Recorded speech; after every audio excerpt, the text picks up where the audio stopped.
Thank you very much, Barry, for doing this. And do you want to come on screen and say hi to everybody before you get started?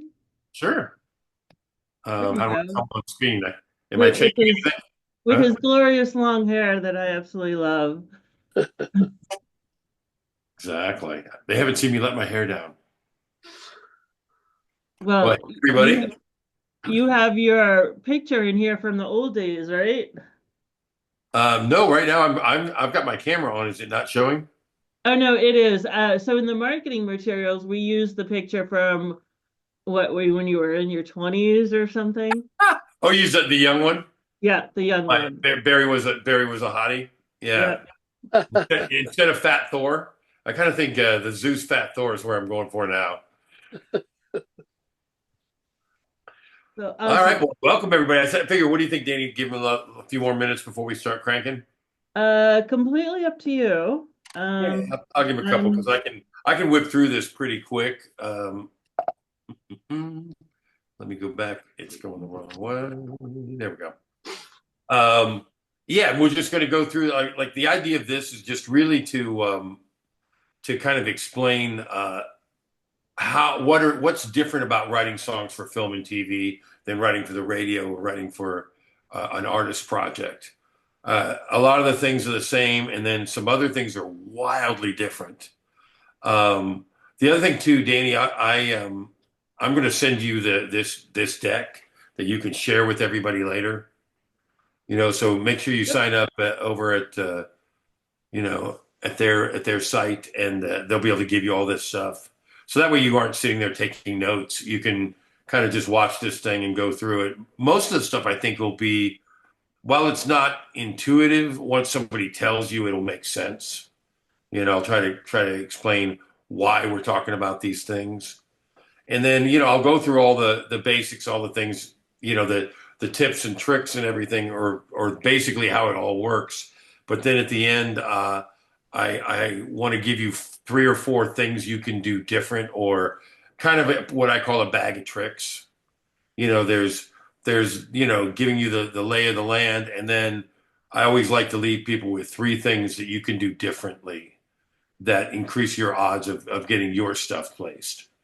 It's really about, we're doing this to educate you guys so you do better, not tell funny stories about famous people I know. Because I don't really know that many anyway. I mean, I know Danny, and you kind of, I don't know, is that famous or infamous? I always forget. Well, if I'm working at the club, probably infamous. Okay. Everybody calls me Blue there, so. So we're having a hair off. So at the end of the day, we'll be asking you who wore it better, me or Danny. So, I won't hold it against you. I mean, she kind of went a little bold on me here. I didn't expect. I didn't know color was an option, and I was already preset to put any color in. If I'd have known, I could have gone purple or something. Something special to give me a chance. But no.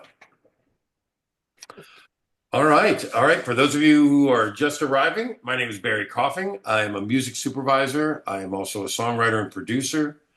At the end, I'll to do some stuff, but basically, we're here just to give you tips how to write and create songs and productions that are more likely to get in a movie or a TV show or in an ad. There's some things that are obvious and just that are in alignment with the rest of the music business, and other things that are wildly different. And I'm going to tell you what they are. So, should I start, Danny? Yeah, go for it. Without further ado, let's Yep. start with the first thing. If you're going to be writing for film and TV, um, you obviously have to have great production. You have to know, if you're going to say, "Hey, I'm going to write for film and TV," you should have a DAW knowledge of how to work it, and also how to work with time code if you're going to get in the advanced stuff. And you don't have to do it if you've got an engineer or friend, but somebody's got to know how to do some of these elements. Um, if you're not a great producer or a great engineer, find one, befriend one, or hire one. You want it. There's going to be a certain level you're going to have to be at. Sometimes you can get away with a lesser production in film and TV because 95% of what you're doing is background music. So, But in general, if you want the really big, I want the end title song, I want the $45,000 Honda commercial, it better sound great. Also, too, if you're not a great musician or a great programmer, hire somebody. You've got to be at that certain level. Otherwise, you're really putting yourself behind the eight ball. And you start sending in, pitching stuff that's not up to par, it's going to be a problem. You'll start to hurt your reputation. So you want to kind of get to that. Once again, if you're not a great singer, find one, work with a band, do something so that you get to that level. But anyway, that's sort of the basic stuff to get into this. The first thing that is completely different about film and TV and radio, like one of the things people are always going, wow, I got to wait to get my stuff mastered before I can pitch for film and TV. And as a music supervisor, I kind of laugh at that because 95% of the time when you master, you're mastering to make that song pop on the radio. You're mastering to make sure the vocals are up there. The second I get your song for a film, the first thing I do is destroy your mastering and your mix. I'm going to go in and put something at 3K and duck your vocal, and or if it sounds like it's coming through the wall, I'm going to wipe out everything above 500K. So mastering is not the be all end all. I know a lot of people, I'm going to wait till it's mastered. I wouldn't pitch it right away. I prefer unmastered tracks. Obviously, if it's going to be the end title, yeah, you want it mastered, but it certainly doesn't prevent you in most instances from going out even before you're mastered. Because when you say mastering for what? And most of the time it's mastering for the radio. Sometimes you're mastering for vinyl. If you've got some really good mastering guys, they may be mastering for streaming. Apple has a protocol, that you can be mastering for how it's going to be played. But again, it's not the be all end all. So mostly when you're doing radio stuff, the joke is don't bore us, get to the chorus. If you aren't hitting that chorus before 1 minute, you don't have a radio single. But oftentimes when I'm doing something for film and TV, that longer intro, we have a slang term we call scores. And it's a song that we use as score. So sometimes that long 30-second guitar intro is your best friend because we can sneak you into the movie early, and then you don't start singing till it gives us 30 seconds to play under dialogue and creep you in. One of the other things that we're getting more and more of, and I'm not going to name any names like Stranger Things or Grey's Anatomy, certainly wouldn't tell you those, but a lot of these companies are saying if you do not have an instrumental mix, we won't let you submit for it. So one of the things, that you're going to want to do is always do an instrumental mix when you're doing it.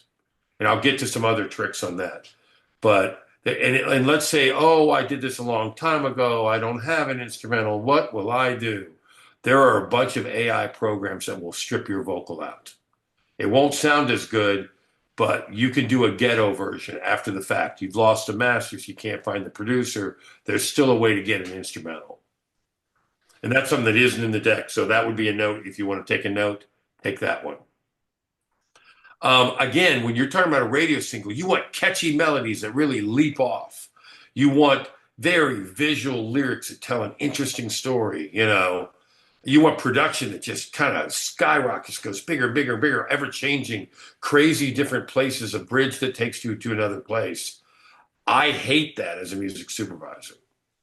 I need you to be really good, but I need you to lay there. Get to this level and be there, be consistent. You can have some other sections, and keep in mind that anything I tell you, there is an exception that is wildly successful. I'm just telling you the odds of it. Like if you're saying, hey, let's put the bridge in 11, please don't. Because when I try to stick you in a picture, going to a change in time signatures, radically changing sections, boy, that can be rough. I mean, you can have it a bridge way in, but give me a minute where you're going to just lay there. So all of this stuff is really what I'm looking for is something counter to radio. So like this is part of what I was telling you. The long intro can be your friend. Give me catchy melodies, but don't make them leap out. Um, don't mix it. Like one of the problems we have in film and TV is the country songs. Like country songs, they mix the vocals so flipping loud that when if I turn you down because I need you to play in the background of a coffee shop, when I turn you down, the drums and bass fall away. All I hear is a mumbly vocal. You just sound like another person talking. So definitely, if you're going to do a very vocal upfront mix, uh, be it pop or country, then do a version that's 2 or 3 dB down. Pull that vocal down and do a special mix for film and TV where you're tucking that thing in. Because having the vocal blasting, I can't tell you, I'm being kind if I were to tell you 95% of the time you are going to be background music. You are not the star of this show. Spider-Man is. And it makes sense. And then if you do get lucky enough to get an end title or an opening title or a love montage, you will be sweating bullets till the day that thing comes out. Because like we did a lot of stuff with Fast and Furious, and 3 times we had songs in there. It was great. One of them, I think it was Fast and Furious 5. I think we had 5 songs in it. And 2 weeks before it came out, they fired the music supervisor and threw every single song out of the movie because they had sold the soundtrack to a major label. So when you've got that prized end title, opening title, fantastic, but you're going to be sweating bullets till it comes out because that's the first thing someone's going to want to steal from you. And then that someone, if their names are Warner, Sony, or Universal, are going to write a check for it. Or they're going to say, I'm going to give you Drake, I'm going to give you somebody famous that'll bring eyeballs to your project. And Victoria's gone. I'm sorry, Victoria. They'll just bounce you in a second. You too, Debbie. No, I'm just kidding. Uh, and another one. So you want some good melodies, but you certainly don't want to have in the bridge or the high note where you suddenly the lead singer's hitting a high C full voice out of nowhere, which is really exciting, but very distracting in background use. The other thing too is you've got to write to the emotion, write to the feeling. Don't give me a lyric. Like if you're saying, I want to put my songs in movies, don't write me a song that says, I walked outside, it's raining, I smoked a cigarette. Man, the odds of that lining up in a film I'm working on where somebody walks outside, it's raining, they start smoking a cigarette, not good. Um, the other thing to know is when you're dealing with films, you know, especially indie films, the directors are kind of the king of all that. And a lot of times the directors either had a hand in the script, or certainly know every line and every scene, everything that's happening. Sometimes you can get thrown out because you say it was late at night. Oh, well, this thing happens during the day. I can't put that song in there. We won't use that part of the thing. Like they can be really, I jumped into my Chevy. Oh, well, he's in a Ford truck. Those kind of things, they start to be a problem. But if you wrote, instead of walked outside, rain and smoked a cigarette, if you wrote, I'm feeling lost, I'm feeling blue. Oh my God, our girl is feeling lost and blue. I think we found our song. You know, writing about the emotion, and you can be poetic about it. You can talk about cigarettes and rain and all that stuff, but use them as metaphors. Use them like it feels like it's raining everywhere. Well, it can still be a sunshiny day if it's a rainy feeling. So things like that, like country songs, really have a rough go unless you're in a specific, you're doing something in Yellowstone. Like we track everything, and it's 3 to 5% that even get pitched. They're just not. The other thing you can do to increase your odds is what genre are you writing? Pop, rock, hip hop, R&B. Those things are still super important.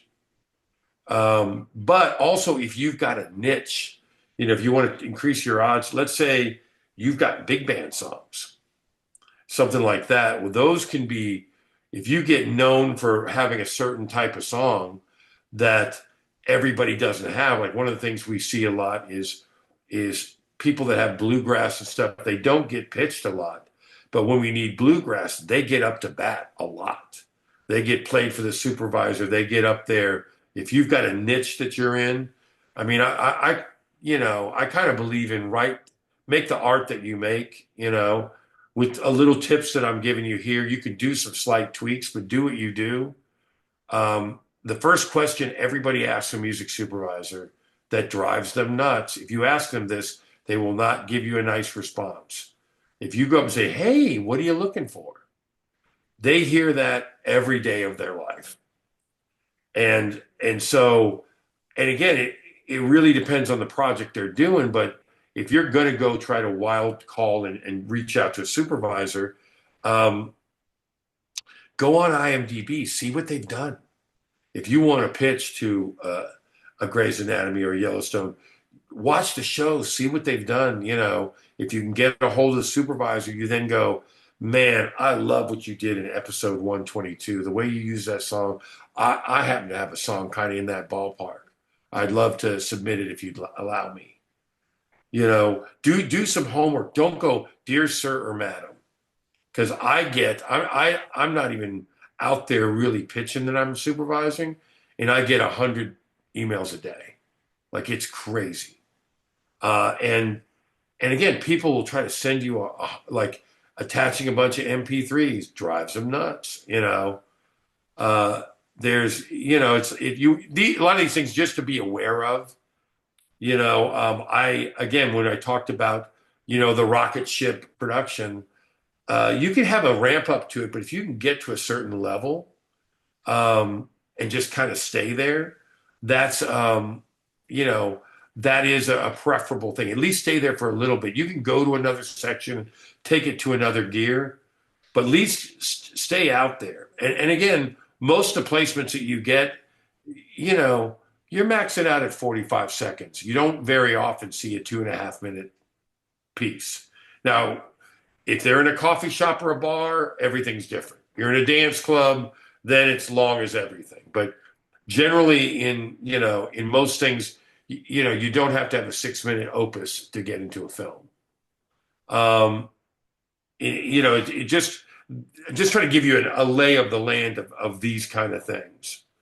Um, if you get a chance, like the ultimate goal of getting to write, of getting being successful is, can you get a copy of the script? Can you write to picture? One of the ways I've been the most successful is cheating. I had the scene. I was able to write a song to the picture. And that's, you usually have to be in some rarefied air to get that, or you got a friend doing an indie film. But any chance you can, when they say, "Hey, I'm working on this movie," there's two things you can do. One, can I give you some of my music that you could cut to while you're editing? There's nothing better for you than demo love. If they edit their picture, "Hey, we just need a song here for the club." If they've watched your song in the club for, 3 months, when they go to put something else in, it's going to kind of look like it's wrong. Then suddenly they're going to go, "Hey, Woe, we're going to leave his song in. I like it better than the new song." So suddenly Woe gets in because he was in the temp dub. You know, um, the other thing too, when you're looking at a supervisor, look at their past projects. Now, sometimes it doesn't tell you what their personal style is, but it tells you in the areas that they're working in. One of the jokes that I always make, if you're doing film and TV, it would be a lot easier. The whole music business would be easier if it came with a butt kissing chart. Because if they would just tell you whose butt to kiss, I mean, I'd be puckered up in a heartbeat. You know, I'll give you a clue. If you're dealing with a film, it's generally the director. Everybody and the brother will tell you, "I'm the caterer, but they really listen to me about the music." No, they don't. Yeah. They'll say that stuff, but it's not true. But the director is generally the person. When you get to TV,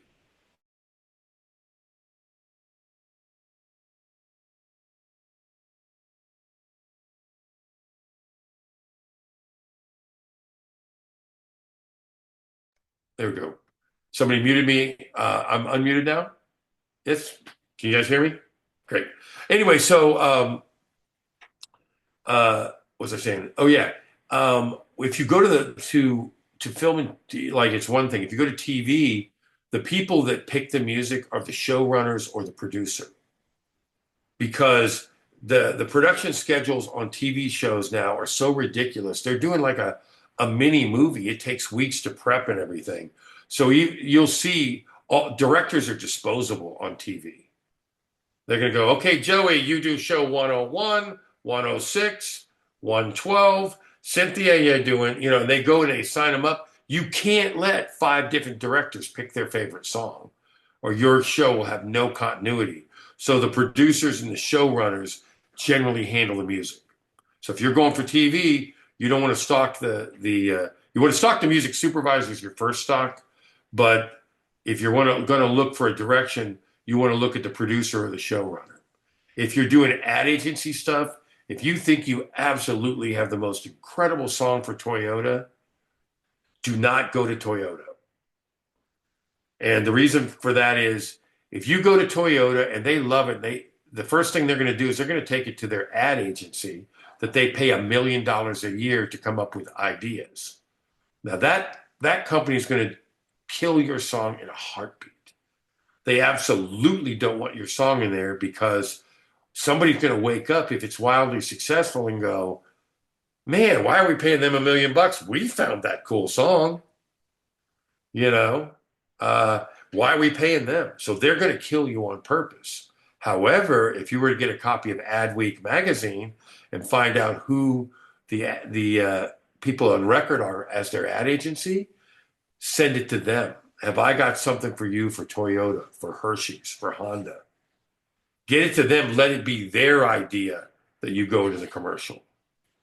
So that's your butt kissing chart. Commercials go to the ad agency, film and TV go to the director. Again, always the supervisor if they have one. TV, it's a showrunner or producer. The other thing too is you ask for the script. Can I get a copy of the script? Because you think it's hard for somebody to listen to your 2.5 minute song. Try getting somebody to spend 2 hours reading your script. These guys, you'd be surprised how many times you can get the script from them.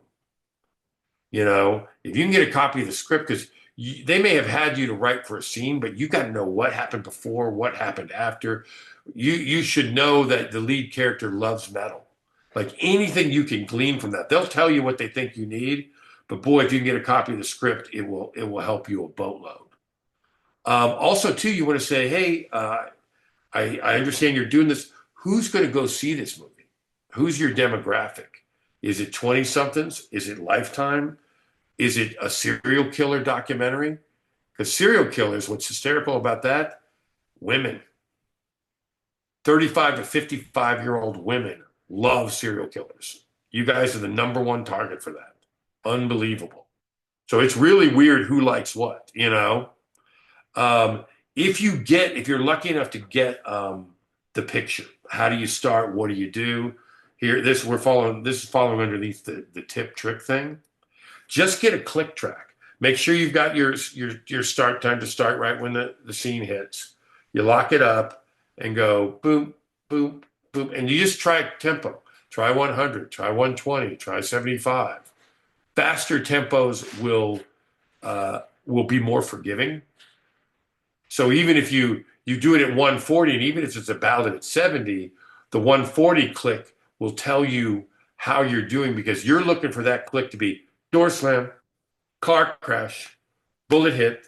Oh man, I think we found our tempo.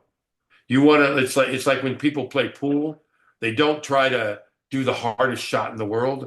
They try to line everything up so they're just knocking the ball right in the pocket. If you've got a tempo that's very forgiving for what they're doing, that when they put it in, it locks right to, it's going to be tempo-wise, really look good. And all you do is you turn off the dialogue, look at your thing with that click track, and it'll give you a good idea of the tempo to start with. So first thing is the best tempo, getting something that feels good with that. The other thing, too, is generally people think, I've got an incredible ballad. That's going to be great for a film. And I'm going to tell you, no, it's not. Quit writing ballads for movies. There might be a ballad that gets to be the end title song, but there are 100 other tempos that are getting in there before that ballad. And the kind of the joke I always say is I've never sat down with the director or the producer on a film and had them go, this scene here, it has got way too much energy. Can we slow it down with a ballad? No, they are panicking for energy. This scene is killing me. It's boring. Can we put something exciting in? So if you say I want to write for film and TV, mid and up tempo, keep away from the ballads. If you've got one, great. It could still get in. And if it does get in, it might be in a cooler spot. But if you're wanting to up your odds, don't write a bunch of ballads. The other thing that we get all the time, like we do a lot of stuff for Vampire Diaries.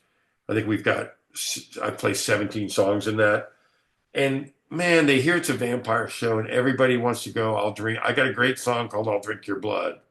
You know, please don't do exactly what's on there. She's running from a serial killer. I got this thing, I'm running from a killer. Don't do that.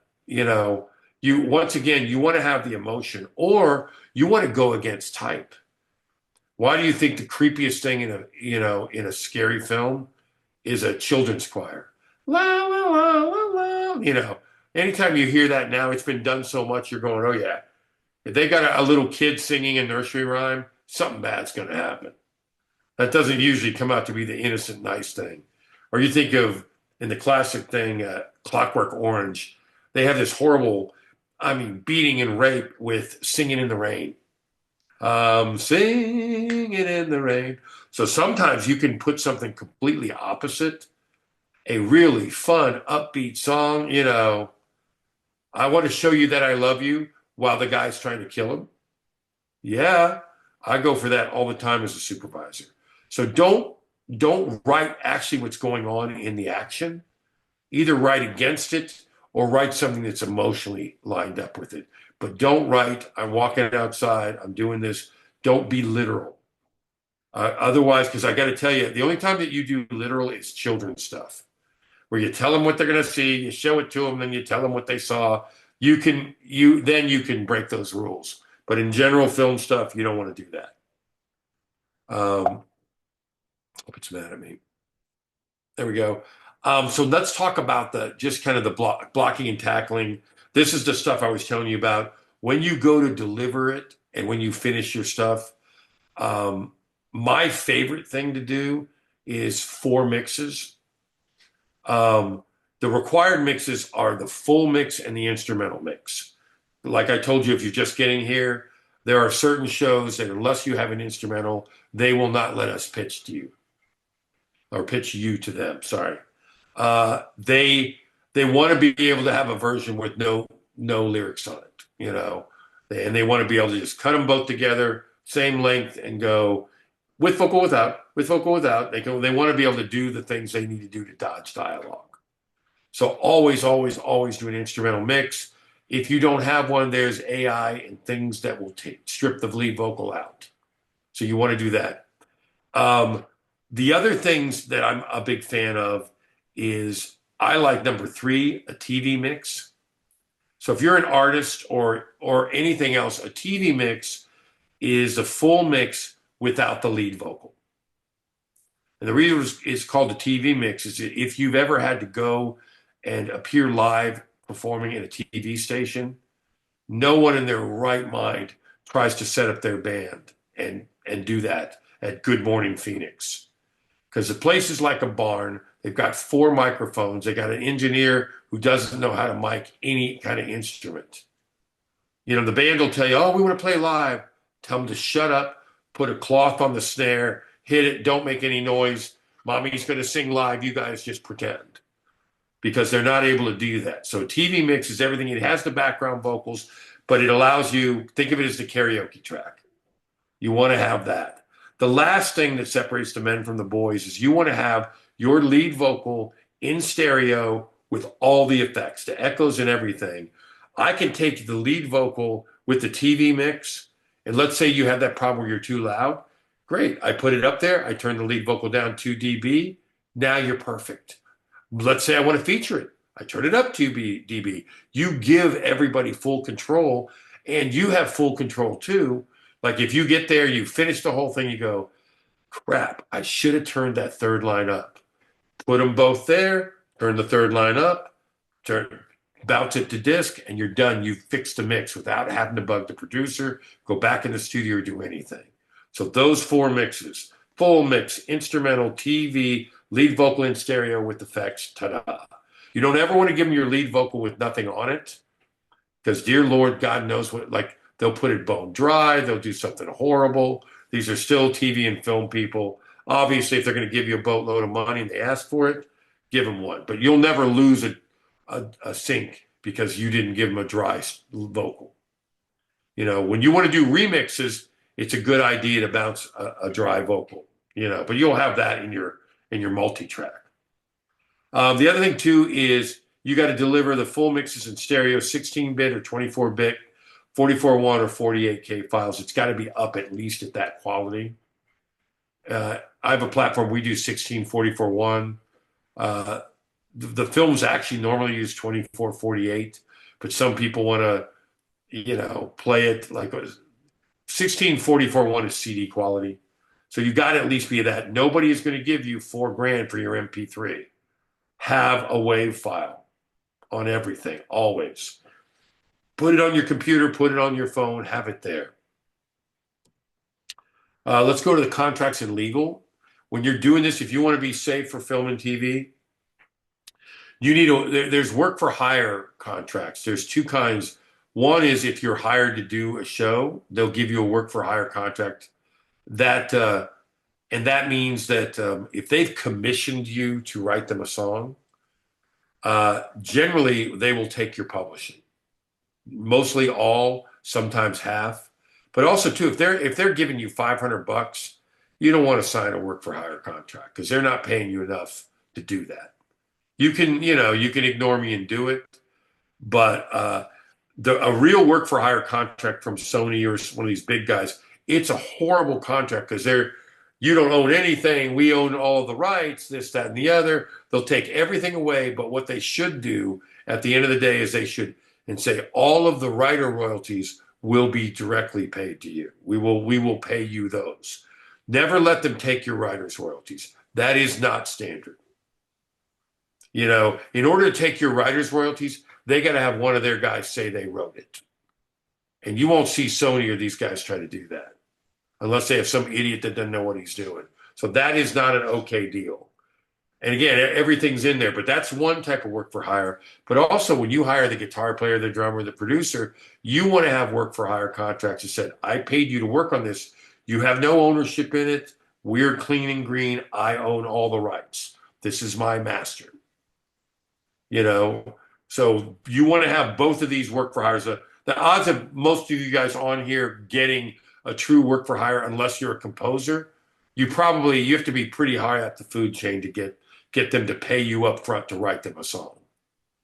But the composers, they'll hit you up with that for sure. But the work for hire language for the purpose of this call is really what you guys are doing. It's you want to make sure that no guitar player can't go back and try to sue everybody when you put them in a Disney movie. Because once you get in a big movie, then there's a lawyer that'll sue you on contingency. And again, you should know the basics of copyright law. You cannot copyright a chord or a production or a drum beat, melody and lyric only. So the guy, I really wrote part of the song because of a cool guitar intro. No, you didn't, not by copyright law. The other thing that's kind of weird in the United States, if you and I write a song and we walk out without a deal, it is de facto to be an even split.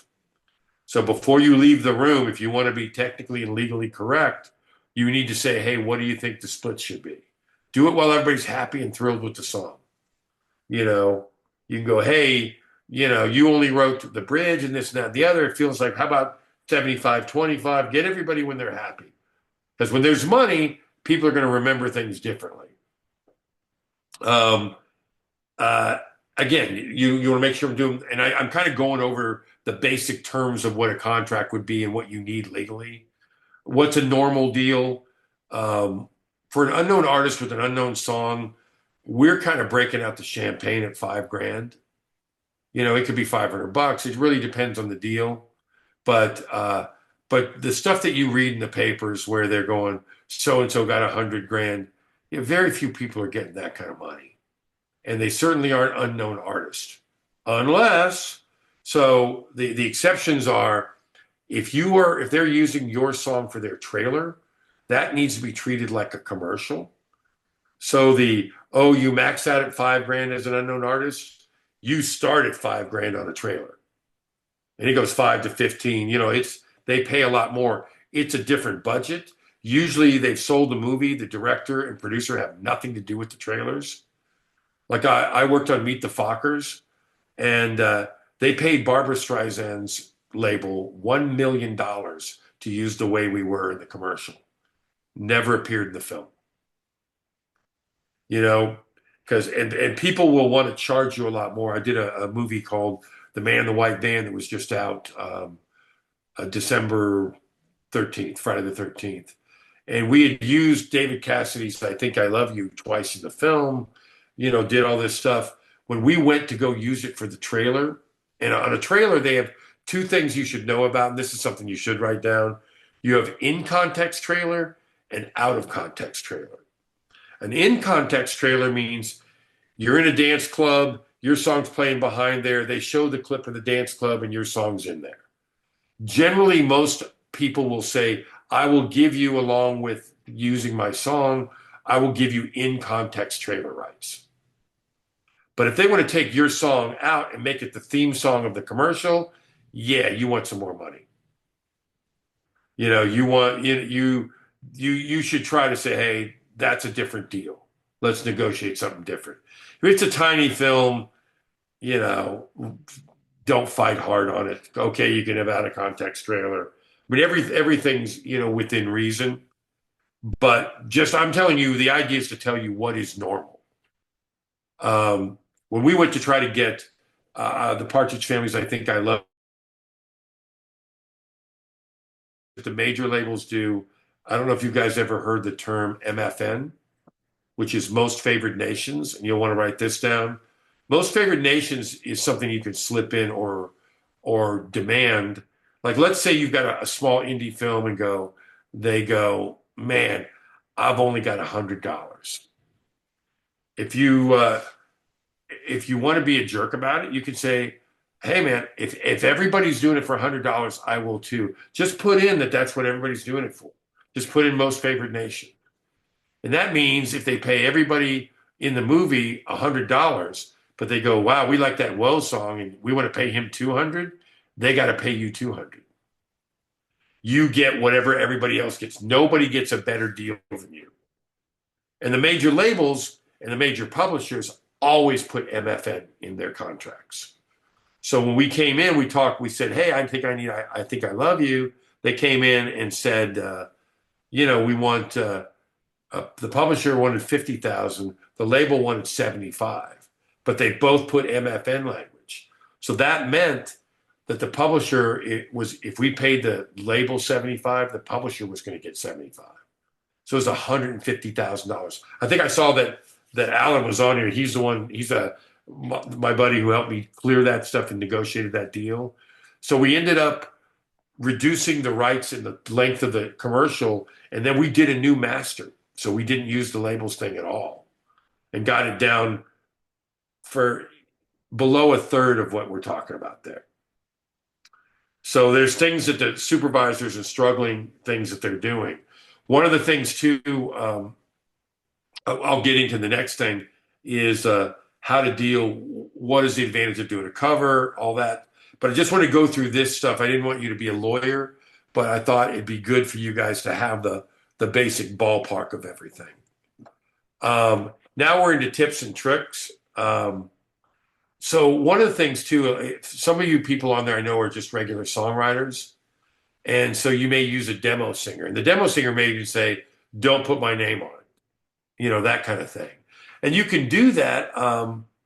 And certainly there's some amazing, demo singers. But I'll give you another idea is if you find an artist who's trying to be a rock star, they want to get a deal, why not find somebody and say, hey, I wrote this song. Why don't you come sing it for me? I'll pitch it for film and TV. If it gets in, you got a song in a movie, you can still go do whatever you're doing on your side project. But that way you've got a real artist behind it or a real band. And so when it does get in there, you've got, the song in the movie, and you've got somebody who's going to run around a tour. If you're not a singer yourself, somebody who's going to go out and sing that song every night. The other thing that you've got when you do that is what if these guys get a record deal and they say, play me everything you got? You may have a song on their record. You may not have gotten in the movie, but now you're a breaking artist. And a lot of times when the record labels come and grab an artist off the streets, they're going to go, I love that song. Can we buy the master for that? And they'll come to you and say, hey, we want to pay for the production so we can own it as part of the record deal. So the guys like the Christina Aguilera, their first Genie in the Bottle, the guys that did that, they bought the master from them. So then you get reimbursed for all your production costs, and you keep all your writing and publishing for being on somebody's record. So that's another thing you can do. If you've got a great vocal and all these things, and you've got a song that could go a couple different ways, once you've done all that production, should you do a Latin version? Should you do a stripped down, unplugged version? One of the cheapest things to do is do another take on the song you're already halfway. You can use half the tracks on. If I just replace these drums or put some EDM stuff underneath it, I've got two very different songs for use. Like you could have a really cool ballad, but then do a trance version and double your chances without that much production cost. If you're going to do a cover, and this is, again, it's my opinion, ought to be yours. No, I think there's only two covers that are worth doing. One is you do one that sounds exactly like the artist, really right up there, not enough to get you sued, but you get it pretty darn close. Because there's a lot of retail things where you'll go in there and you're going, wow, I love that Eagles tune. And then you realize that's not the Eagles. That's somebody, they didn't want to pay the Eagles, for the Warner Brothers for that version. So they've got, you could get in on that. They can't afford the original master for this. That's a good cover to do. The other one is to do a song and do it wildly different than the original. If it's a male vocal, do a female. If it's a female, do a male. If it's, Sid Vicious doing Sinatra's My Way. I mean, a punk version of My Way, that can go in the trailer. The other thing when you're doing this stuff, if you really want to do a thing that can really increase what you're doing, so there is the long, slow build, but the other trick is to open your song with the chorus. With a simple chorus, today's gonna be a great day. Oh, it's just a great day. Oh, what a great, great day. Well, today's gonna be a great day. I could be eating a Snickers. I could be driving a car. Think of all the things that can go in. Opening with a chorus that's catchy and simple lyrically, put some space in it. Gonna be a great day. Wait, wait, wait. Gonna be a great, great day. Well, I can go, great day. Driving my Honda. Great day. Come on, Bob, let's go. Putting some spaces in there. Oh, yeah. So that's another thing, man. Lead with the chorus. That won't hurt you in radio either. Talk about don't bore us, get to the chorus. Start out with it. If you do that, there's a good chance by the 1 minute mark, you're on the chorus a second time. So that won't hurt you at radio either. If you're doing TV stuff and you're saying, what kind of cover should I do? It's really weird, but we've been seeing a lot of the songs, if it's a hit today, the TV guys won't catch on for 6 months. So they want Bruno Mars after Bruno Mars is off the radio. It's just funny. They want Adele. Like we forever were seeing a delay. So thinking, oh, that's already on the radio. It's too late. Well, it's too late to go on the radio for it, but it ain't too late for TV. The other thing, we're seeing a lot of 90s stuff right now. So you got an old 90s thing laying around or want to do something real retro, 80s and 90s are kind of back, but it's really more 90s and 2000 now that we're creeping into it. The other trick that you can do is if you're going to do a famous song, don't do a Beatles song. Don't do the Rolling Stones. One of the easiest things to do is do a one-hit wonder. Do somebody that was the only hit they had. I wear my sunglasses at night. Do a different version of that because that guy doesn't have a huge publishing deal and stuff like that. So he doesn't get to charge a boatload for that. It's not like I got to play ball with the Rolling Stones, you know. So getting a one-hit wonder song can be easier for the supervisor to license the publishing. The other thing is a lot of businesses operate in a quarterly system. And again, this is open for debate, but in my experience, we're really dealing with a trimester system. Like right now, everybody's still on vacation. Like we're doing some pitches, uh, but not as much as we will at other times. So we sort of have starting at the end of January into February, we're getting ready for spring break and this and that and the other. Things are all picking up. So you've got that kind of a thing. When you get to summertime, it's all we're killing people, we're partying, and we're scaring the crap out of people. All those things, a lot of energy. If you got metal and hip hop, you're going to see the Christmas or the summer being good. By July, they start tapering it down. End of July, every summer movies are over. So we start looking for Christmas songs sometimes as early as July. It can be as late as October, November for TV, but the big Christmas movies, they're starting then. Original Christmas songs are really hard to get placed, but if you do a cool version of Silent Night or one of these things, do a song that's public domain, which means old. God rest ye merry gentlemen, we don't have to pay for the publishing. Those kind of things. You're going to do Christmas, do that. I mean, I'm not saying the world can't use another Christmas song, but once again, this is how to increase your odds. Increase your odds by doing a public domain song. There are some really interesting ones. Red, Red Wine, House of the Rising Sun, public domain. You don't have to pay for the publishing. So if you want to talk about a cover, go look under public domain and see what songs. There's a bunch of really cool new songs that are going in public domain this year. So you can kind of look at that. And so the licensing seasons, it really is, you got the spring break, you're leading up to that, summer action, summer blockbuster. The fall, we're doing holiday, love stories, dramas, that kind of stuff. And really the kind of the fourth quarter, we take a break. Hey, Darrell. So that gives us a pretty good start on that. And then this is why in the world should you believe a single word I said? Well, I have written 200 songs for film, TV.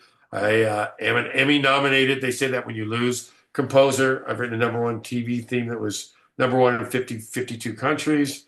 I've got a company that pitches 120 to 260 projects a month, and we're licensing something every 72 hours. So I see a lot of deals. This is at least I have somewhat of an experienced, educated knowledge on this stuff. And that's pretty much all I had, Danny. So I was wondering if we wanted to open this up for like a Q&A, if that works for you.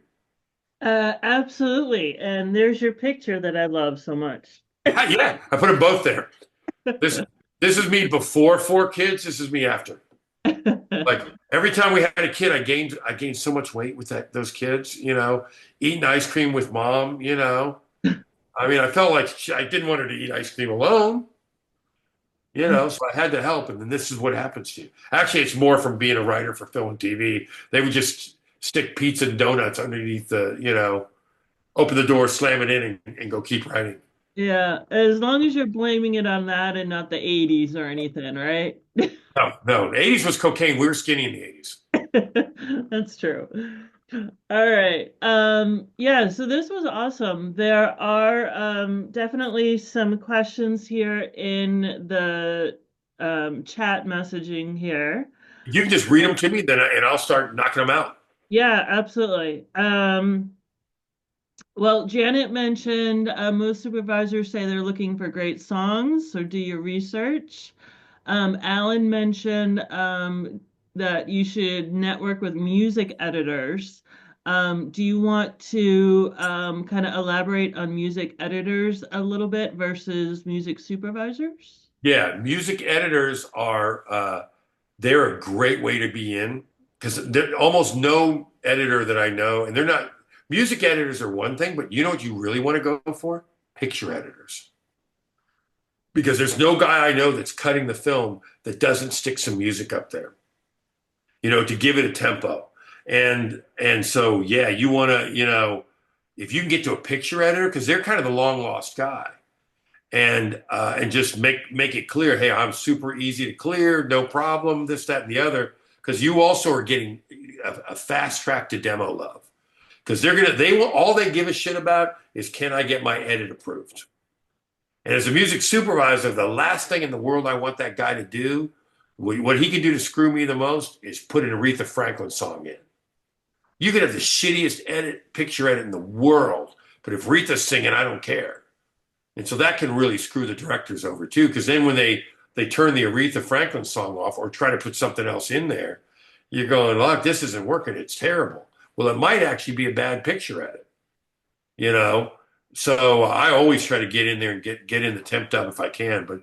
But picture editors, obviously music editors too. But a lot of times the music editors don't have carte blanche to do anything. The supervisor's gonna go, here's the 5 songs I want to put in, cut them in. So I would look at picture editors as another option. Can you actually explain a little bit for those of you who don't know enough about what everybody's role is? So like what do music editors do versus music supervisors versus picture editors? Sure. Yeah, I'll start with the first thing. What is a music supervisor? Wow, that's a wide one.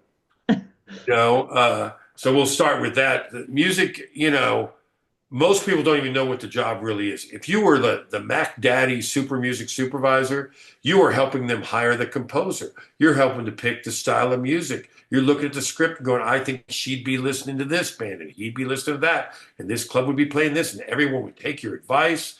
And, you'd get to kind of run the show. Hardly ever happens, but that everything that you can imagine, even hiring the music editor, can be under their purview. Hiring the composer, doing pre-records, clearing the songs, the famous songs, picking the famous songs, all those things would fall under the music supervisor's, job description. But a lot of times they'll bring somebody in and they'll say, I want a music supervisor, and they really want somebody to come in and go get them a Beatles song for cheap. They don't know how to do that, so and that's really music clearance.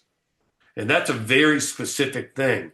It's why a lot of times I fire myself. And you see Alan, who's on here. Alan does that stuff really good. So, I mean, I can get stuff in, but if I'm doing it, I'm sneaking around the back door and talking the manager into it. Alan knows how to walk in the front door and negotiate a deal and do the stuff that's there. So most of the good supervisors I know have an Alan. They have somebody that'll go do that stuff. Because the hard part is even if you know how to do it, they don't know you from Adam. You're going, hey, I'm working on this cool indie film. I'd love to license that Jimi Hendrix song. They're going, who the F are you? If you really want to get a song as a music supervisor or as a filmmaker, hire somebody who knows all the guys. And so that they feel safe and stuff. That it's still a people business. So you've got the clearance guy, you got the music supervisor, the music editor. Like I do my own music editing because I'm cheating. I'm going to make sure that I don't just go, here's a song, see how it works. F that. Most people don't do that. I cut it to picture, make it look good, make it sound like it's going through the wall. I do everything so that they hear the song the way I intended it to be. And most people do that. You send them video. I don't send them audio edits or anything. I do the edit, do the EQ, fix everything, and that's what a music editor does. Cuts it there perfectly, either by under their idea or the music supervisor or the director, and they go, this is how it should fit in the movie. Let's take a look at it. And that's a music editor. A picture editor is actually editing the picture. So if you're getting to that guy, you're in on the film early. But if you can get to that guy, they're really cool to get to because they need something to use it. Like we're about to do a documentary, and I'm going to give them a boatload of music to the picture editor and say, anything you want for the temp dub's free. Because I want demo love. I want them falling in love with that song or that piece of music. And so I'll give it to them free to do that with. Does that answer the question? A different Uh, job? it does, yeah. I'm gonna go through all of these questions here, and then if anyone has any follow-up questions, please just feel free to either post them here or at some point, actually, we'll just everybody can go ahead and turn on their mics if they would like. So the next question is from Wo, who's asking, what do you mean by make sure almost everybody signs one? If it's your brother, if it's someone you trust, you don't have to be like crazy on it. I was just being funny. You Okay. want everybody to sign it, but if you also, you know, if it's somebody you trust, it's your wife you wrote with, you don't have to go present that. You just have to know that you're safe and not going to get anybody sued. Gotcha. Okay. Luke says, I've got a Journey cover, Faithfully, and 30 other covers that are available, either very similar to the originals or extremely different. I would love to learn how to pitch those. And he has another question that's kind of similar. How do we get covers licensed for film and TV, and how do we pitch them to the right people? So, can you actually just kind of, if you were to give somebody advice who doesn't know anything about this, where would you suggest that they start? Like, do Well, they first, start yeah, the first thing websites and fill yeah, out forms? Like, what is the process? yeah. So the first thing is you're not clearing the publishing for that. That's a Journey song. Those guys wrote it, and whoever wrote it, you have no control over that. You don't know those guys from Adam. That is not your thing. You are now representing the master rights only. So you own the recording. That's what you're pitching. Anybody that's a big supervisor knows they have to clear that. And like your job is not to try to clear a Journey song for a film. They won't talk to you. You have no business there. Not your job. You know, it, um, and again, if you want to pitch those things like we love those covers, we just list them as a master rights only. Anyone representing you would know that you only do that. Yeah, you don't want to be in charge of that stuff. It's nice if you can write down, look on ASCAP and BMI and say, here's who I believe owns it. If you're working on a small indie film, giving them that knowledge. But as Alan will tell you, half the time ASCAP and BMI have it wrong. So generally, you want to stay away from it unless so like the Journey song, you're pretty safe about who owns that. And most of Journey songs are owned by ex-wives, if you must know. The number of people that own Journey songs is hysterical. Every one of those guys marry and what happens when you get a divorce? They cut off your publishing thing, give half of it to your wife, you get half, and you got to start a brand new one. You think that you don't get to keep the dishes? Oh man, the number of these rock stars that have multiple different publishing companies because they got divorced multiple times. And Journey is super famous for that. So did that answer that question? Sorry. Yeah, somewhat. So let's say you've written a song, you don't know anything about this. Where would you start? So, like, how would you go about doing the research to figure out who you should pitch what to? Like, do you literally go to Google? Is there a website where you would recommend people go? And then do you go to their once you figure out who you should pitch your songs to. Are you going to their website and then submitting it through their website? Or is there a certain process? Like if you can just kind of go through it kind of like, one on one. Yeah. So nothing that she said. Don't do any of that. No, I'm kidding. But I'm not. So the first problem you've got, they don't know you from Adam. So by U.S. copyright law, one of the ways you can bring a lawsuit is can you prove that someone at the film heard that song before it came out? So when you go to somebody that's at Disney or Fox or Warner Brothers, a lot of the supervisors say, do not take any unsolicited material um, because you're opening them up for a lawsuit. Because if I prove that if you sent me a song and I email you back and go, I really love this. This is cool. Wow, you got the first cornerstone of a lawsuit. So that is, going after. I'm not saying you can't do this, but I'm telling you, like going over to Dear Warner Brothers, I wanted to submit this for one of your songs. Yeah, that's going nowhere. If you can get, you can get to the supervisor. That's one of the things you want to do. You want to, you can say, "Can I submit to you? I love your stuff." You want to do all the research and stuff I talked about.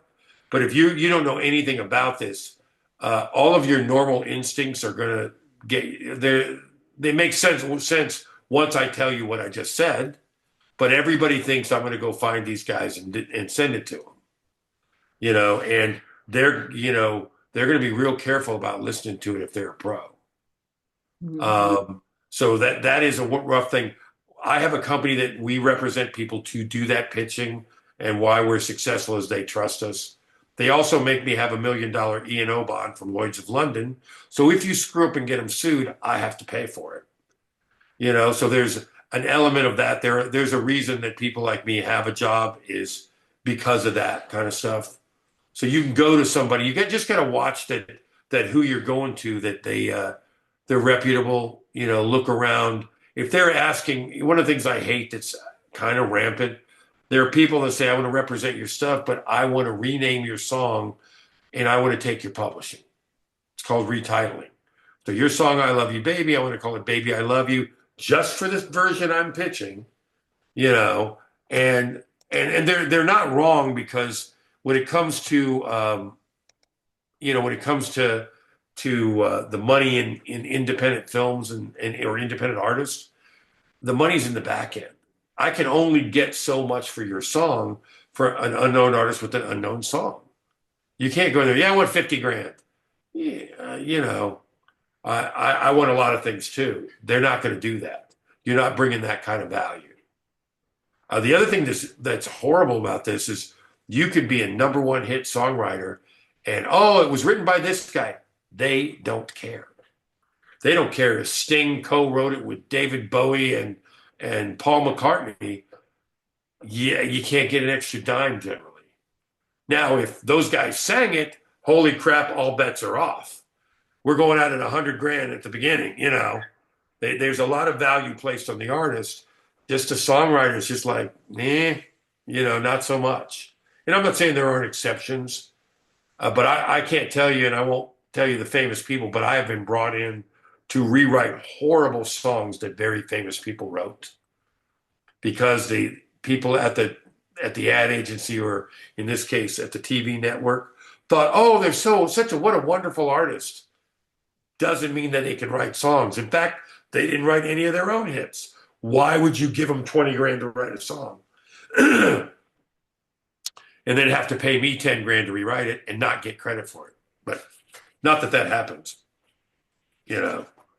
So But that's what you don't do. Can you elaborate on what you should do? Like if you are literally starting out and from the very beginning and you don't know anything about this, where would you recommend somebody start? so first thing you want to do is you want to get an account at IMDb. You want to get the IMDb Pro, which is Internet Movie Database.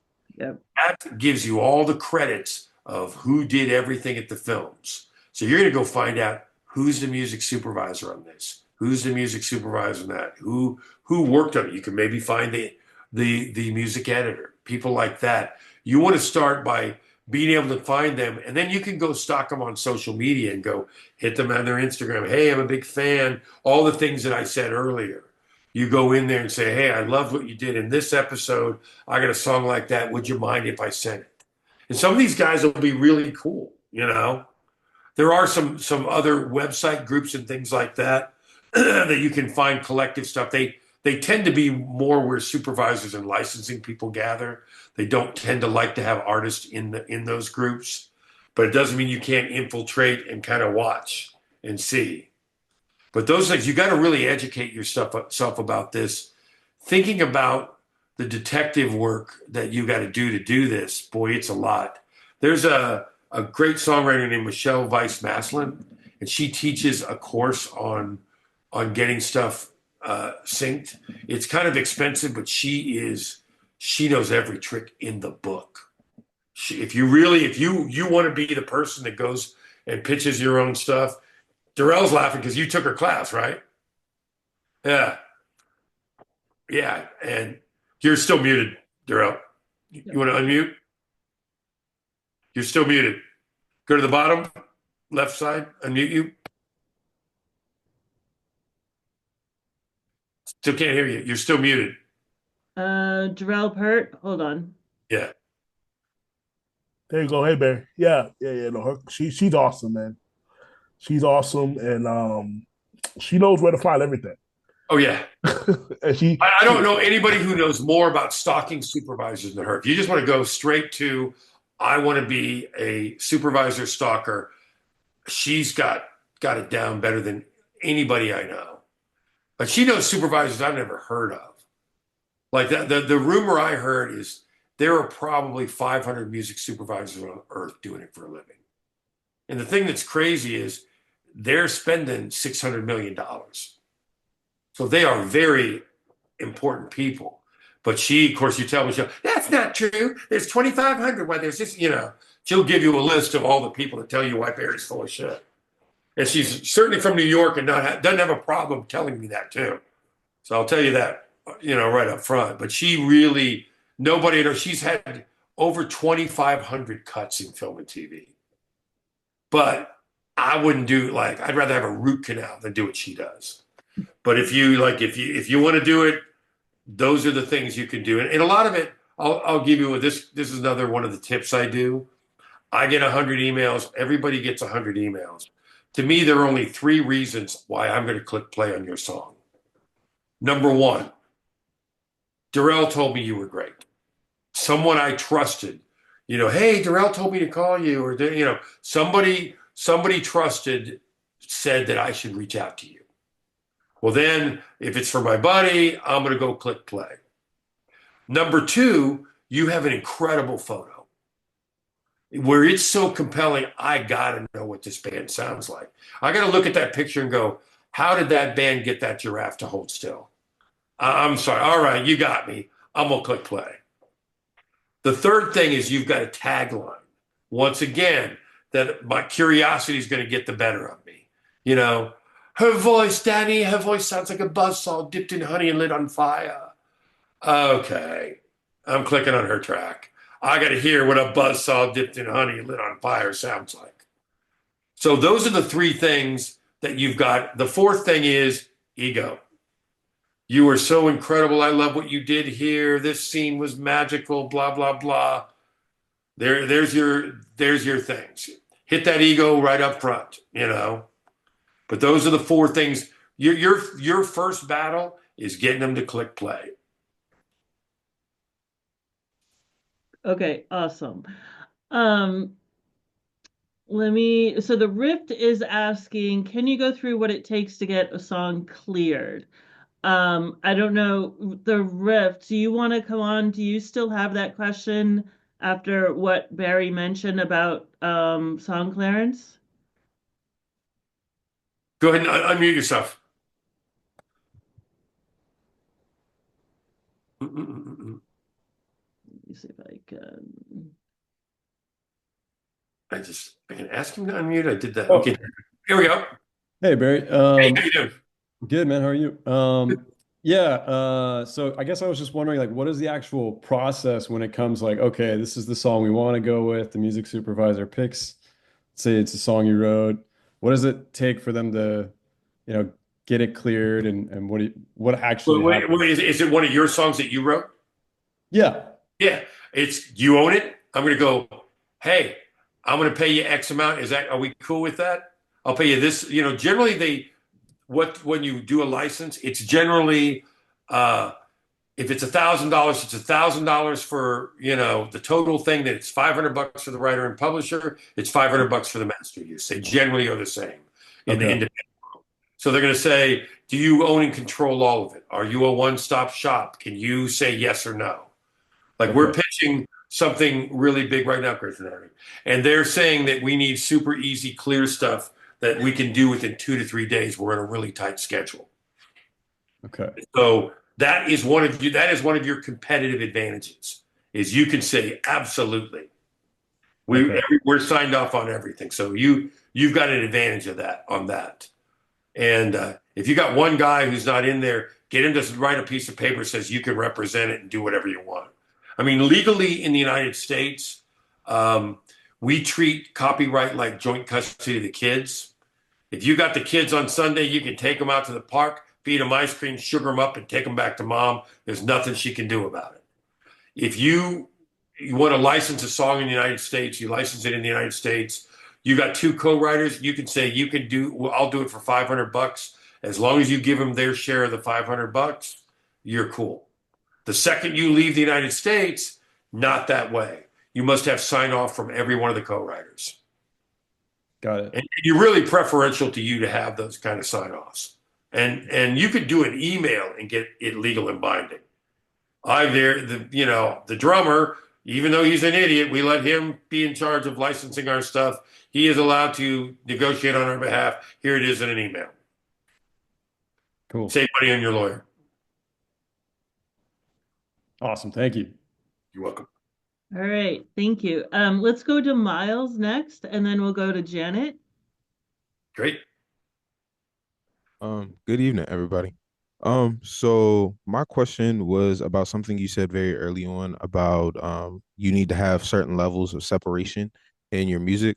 For me, specifically work in like commercial artistry and radio, so like a record producer, audio engineer, specifically for like rap and hip hop, looking to try to start getting more licensing and sync opportunities. So I guess my question for you is like, what are some examples of that level of separation as somebody who's only, I guess, watch film, watch ads as a consumer, not necessarily listening as a musician or with that ear as someone who's looking to create the music for those opportunities? I guess, what are some of the goods and what are some of the bad examples? Well, so the first thing, if you've got a club banger, do your club banger. For it's they're going to turn it down. You're there to add the thump. Where the separation of the lyrics. If you got reggaeton, man, you're blazing through there. You're not gonna follow that rule at all. But if you're doing a ballad or something kind of a love song, having a rap that never shuts up, I can't dodge dialogue. So you can have something, but if the flow, if you can put some breaks in the flow on a ballad, especially something romantic, that really helps because you go, I want to tell you that I do this and do that. And then I tell you that I da da da da da. Well, once you put that break in there, I can stick the line. I want to tell you that I do that and do that. Look, there she is. And I tell you that I do that and that. I'm over here. You give me a chance, you are more forgiving for me to put it in there. That's the part that I'm talking about. But again, if it's a dance song and stuff, it's about the thump. That's it was just to say, also too, some of these guys sing these ballads where they never take a breath. It's like, dude, take a breath. You'll do us both a favor. So that was what that was in reference to. Oh, you're still talking? Or, sorry, you're still muted? Oh, no, good. Okay, great. No, Who's that? Does that answer your question? Give me the thumbs up. Okay, awesome. Janet, do you want to come on and ask your question about sync reps?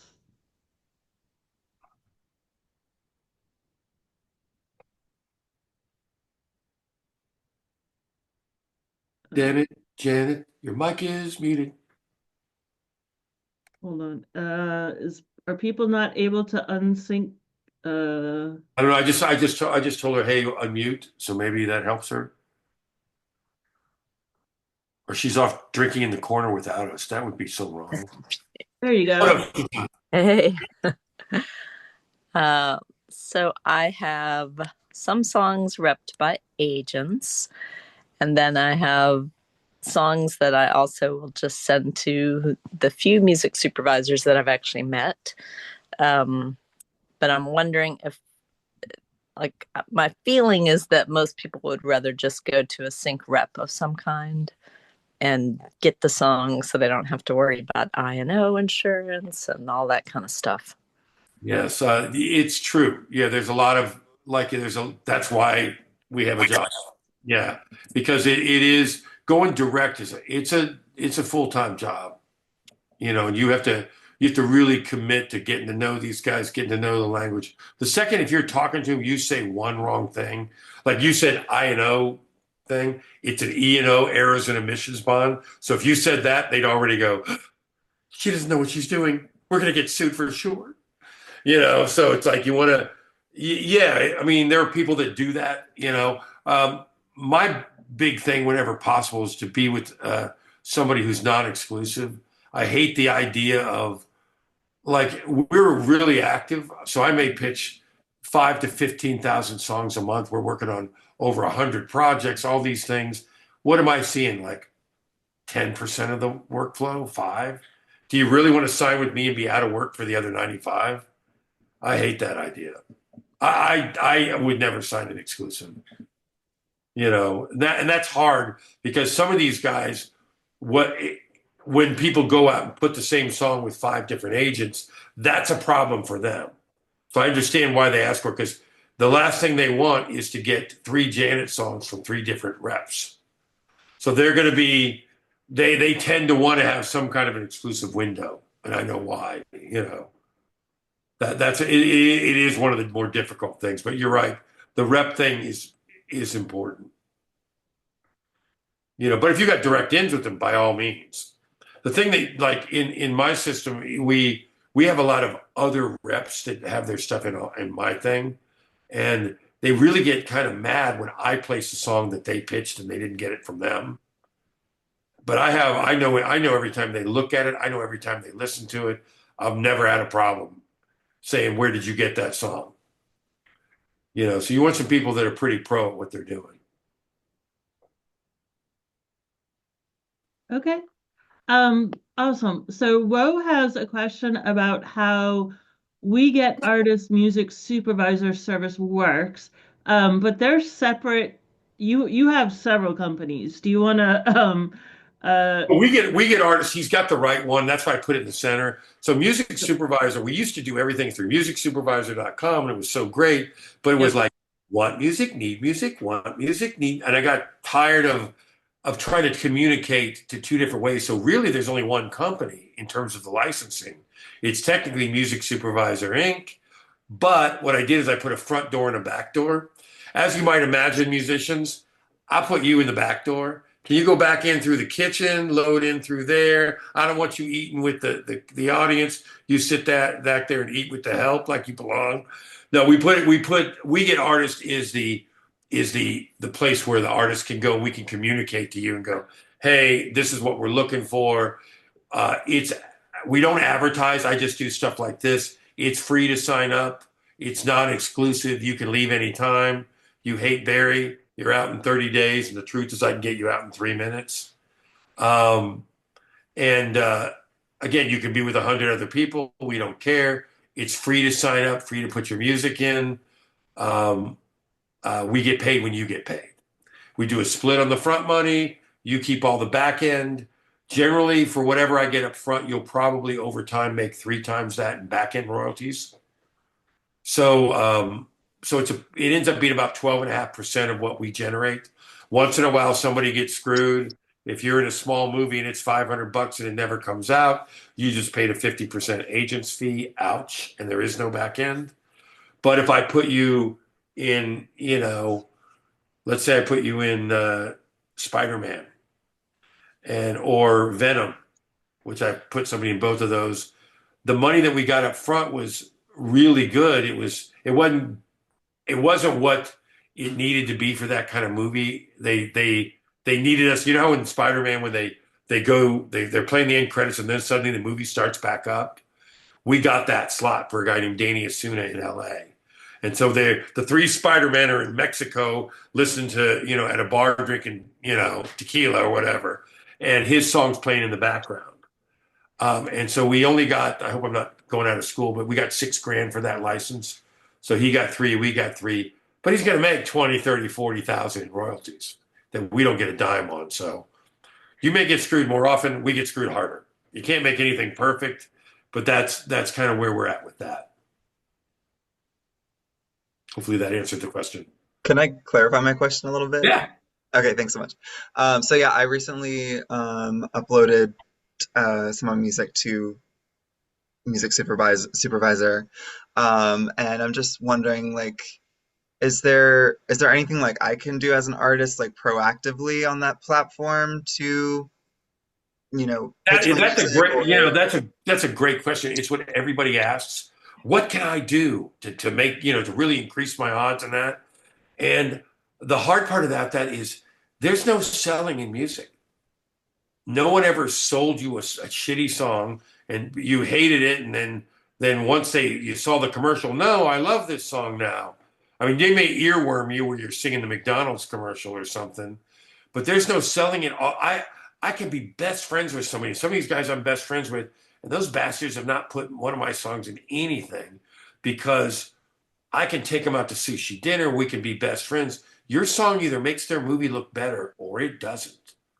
They either need what you do or they don't. What we do in our system is we have a tracking system. And to me, I love data, but it's got to be three things. One, it's got to be truthful. Don't lie to me. Two, it's got to be transparent. How'd you come up with that? And three, it's got to be actionable. What you're asking about is what can I do?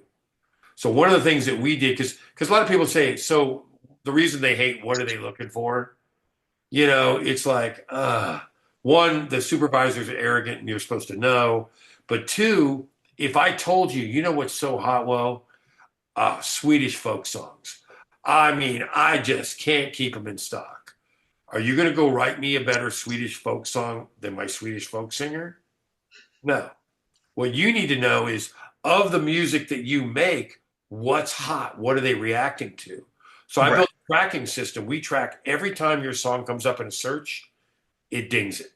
It goes, and so you're able to go, the longer you're with it, the robot gets smarter. So you've been through a whole year, a whole cycle. It's going to say, here's your top 5 songs on activity. So that means these are the songs that are closest to the freeway in terms of overall activity. It may not be where you make your money, but that's what that means. That gives you that the supervisors at this area, this genre, this tempo is hot. You'll look at your songs and go, what do they have in common? Man, I should write some more like that. But we give you a second data point, which is what we call herds. And that means we did our job.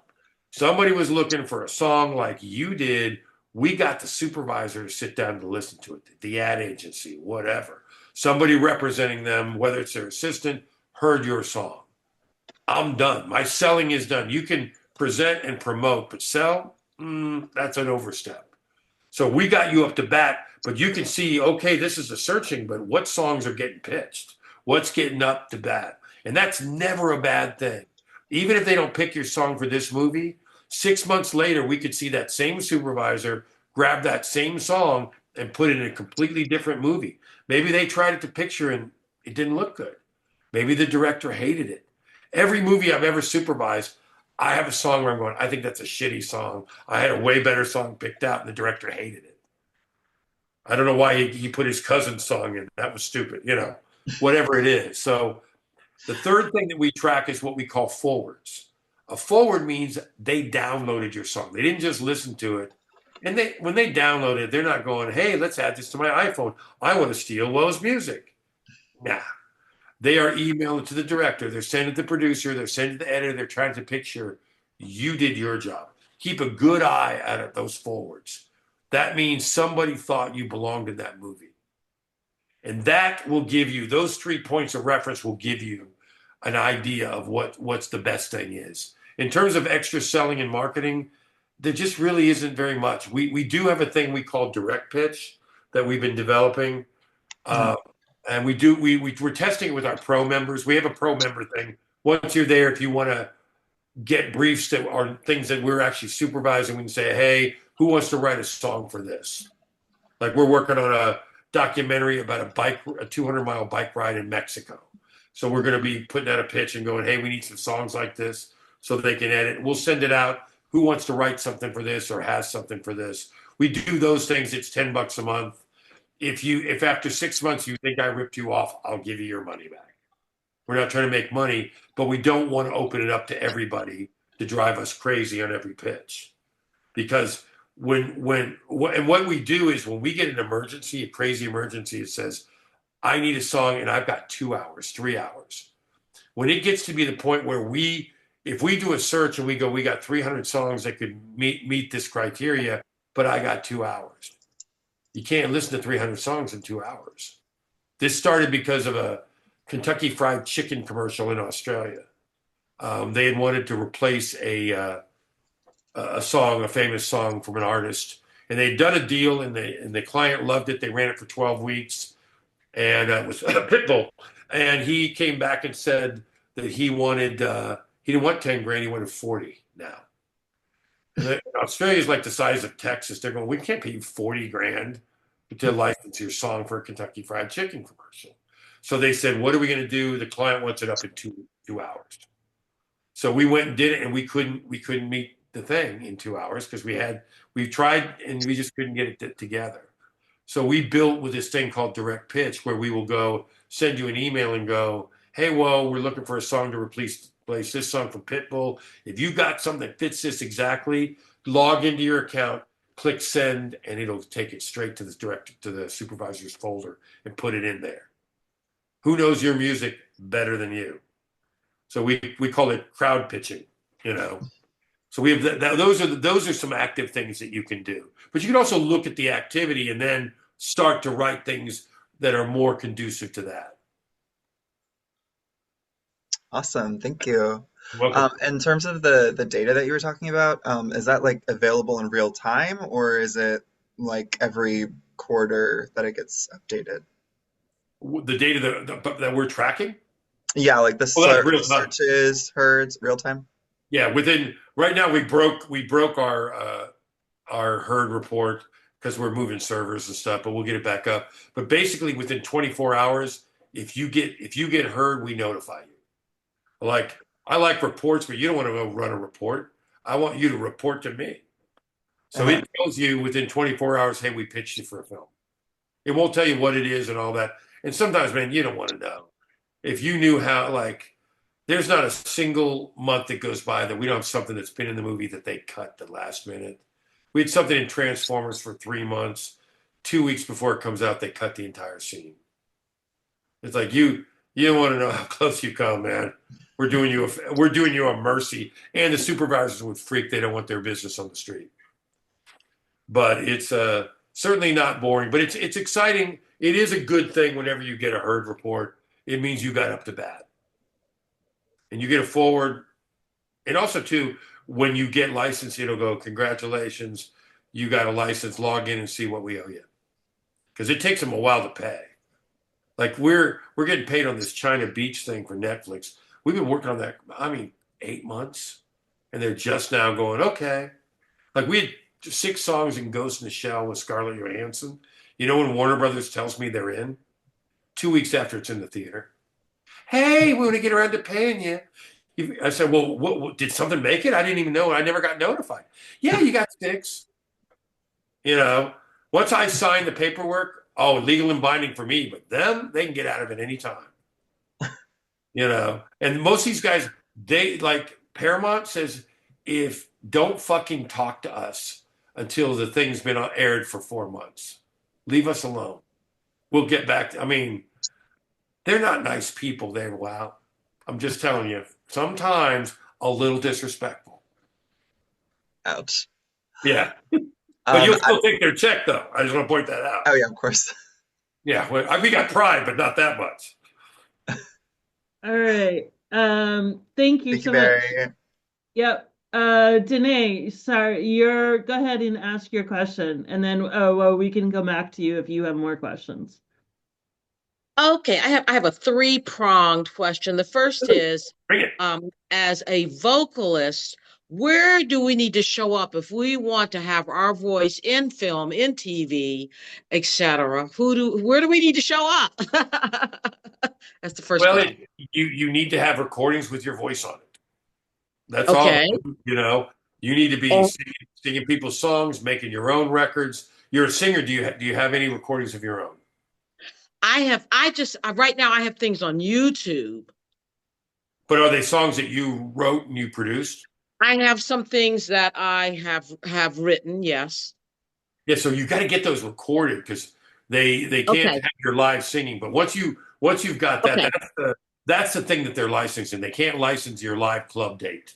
Right, right. Well, No. yeah, they're not club dates. They're just things that I just improvised on and then recorded and put on YouTube. The second thing is I do have some little melodies and things that I've written that I kind of hear, oh, that would be great for TV or great for film.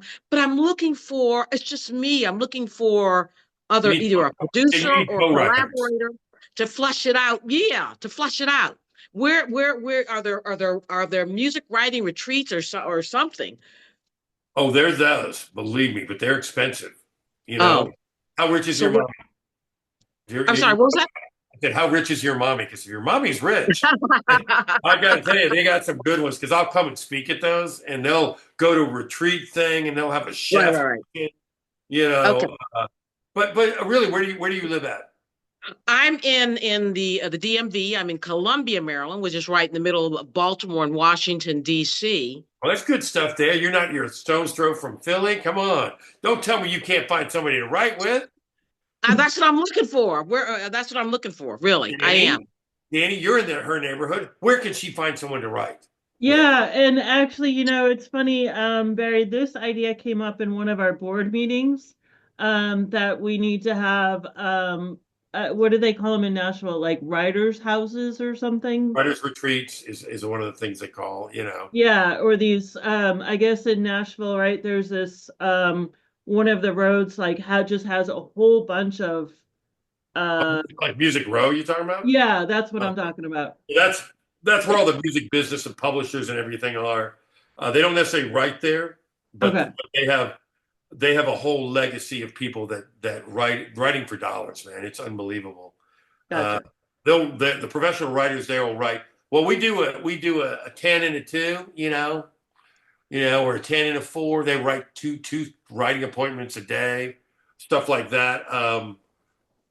Again, there can be songwriter groups and stuff like that. You want to go wherever the songwriters are. Yeah, You want to because a lot of these songwriters can't sing. So Danae, your thing Yeah, is yeah, no, I can sing. your voice. Yeah, you want to be their voice. I can make your dumb words. I mean, your incredible words come alive. yeah, Yeah, yeah, yeah. I've always also written some things I think really that there's something in them that could go work for film and TV. So Danny, yeah, that's what I need. I need to. I've written some things, but I need some people to help flush it out, etc. And I've also identified some opportunities where they can go too. yeah. Danae, we actually do have the Songwriters Association of Washington. So I can connect you with those folks as well. But yeah, it's on our radar to try and put something together for us here in the DC area as well. So yeah, let's definitely talk about that some more. Yeah, we definitely talk about it because I actually run into a lot of entities, people with a lot of money that are looking for music, original music. And these again are nonprofits that are really wealthy in the DMV. Hey, We're Danny, not one of Danny, them. call We me. have Call them. me. No, I'm serious. I'm Yeah, serious. I so am really I. have identified. I've identified some money. Come on now. Let's Well, go. I love nonprofits. Nonprofits, they just can't show a profit on their books. That don't mean they're not making money. They make a lot of money, believe me. Some of these Oh yeah. nonprofits, people don't know. Well, yeah, I'm doing my nonprofit all wrong. I'm helping a bunch of artists, but I'm not helping me. I'll tell you that. yeah. All right. All right. Thank you very much, Danny. We need to talk further. Yes, absolutely. We'll do that. Thank you. All right, thank you. Chris, did you want to expand upon your comment? And Luke, did you have any other questions?